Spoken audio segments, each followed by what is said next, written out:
Когда в мире животных случаются трагедии, чаще всего в этом виноваты люди.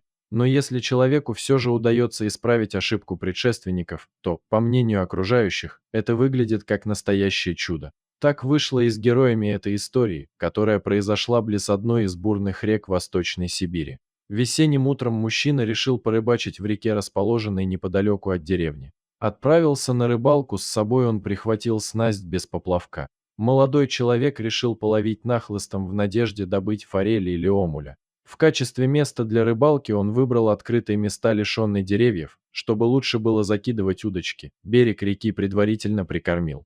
Затем мужчина резким взмахом отправил приманку в воду, и поклевка не заставила себя долго ждать. Вскоре в садке у рыбака плескалась парочка форелей и увесистый хариус. Войдя в азарт, он выуживал одну рыбину за другой. Радуясь хорошим поклевкам, парень не заметил, как к нему сзади подошел маленький медвежонок. Потому как мохнатый зверек смотрел на улов, было ясно, что косолапый голоден. Видя, что человек не проявляет к нему никакого внимания, медвежонок стал рычать. Удивленный парень обернулся и увидел лесного гостя, подбирающегося к сачку с рыбой. Рыбак слышал разговор в деревне, как рыбака укусил медвежонок. И рыбак проявил сострадание, угостил малыша жирным хариусом.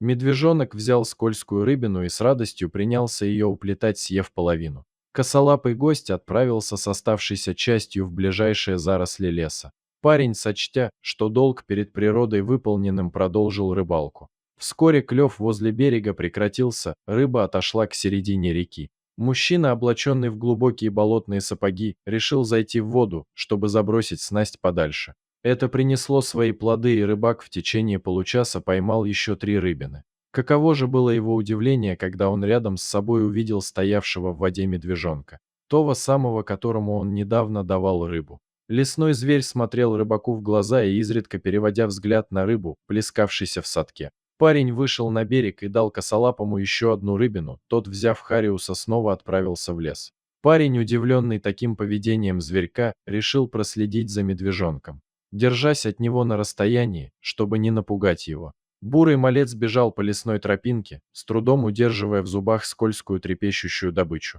Пройдя метров 50, он растворился в зарослях ивника. Подгоняемый любопытством, рыбак аккуратно раздвинул ветки и увидел на поляне, скрытой от посторонних глаз, лежащую на боку медведицу. Она с трудом дышала и, по всей видимости, была сильно ранена. Парень определил по этапу багровых капель на пожухлой траве, ведущим к телу бурой хищницы. Ранение было очень серьезным, и медведица не могла самостоятельно передвигаться и охотиться. Теперь рыбаку стало понятно, кому косолапый малыш все это время носил рыбу. И почему укусил рыбака из деревни, ведать не дали ему рыбы, так он отомстил им за это. Решение он принял мгновенно. Вернувшись к берегу, парень взял садок с форелью и хариусом.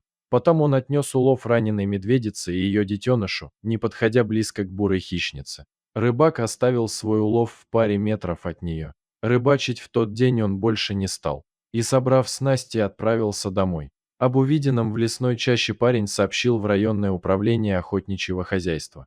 Затем показал место, и помощь подоспела вовремя, и зверя удалось спасти. Скорее всего, медведица встретила на своем пути браконьеров, которые хозяйничали в этих лесах.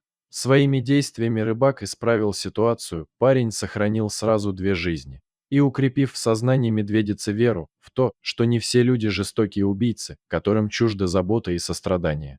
Дорогие друзья, если вам понравилась эта история, обязательно поставьте лайк. И если вы впервые на моем канале и еще не подписаны на него, рекомендую подписаться прямо сейчас, чтобы не пропустить очередную захватывающую историю.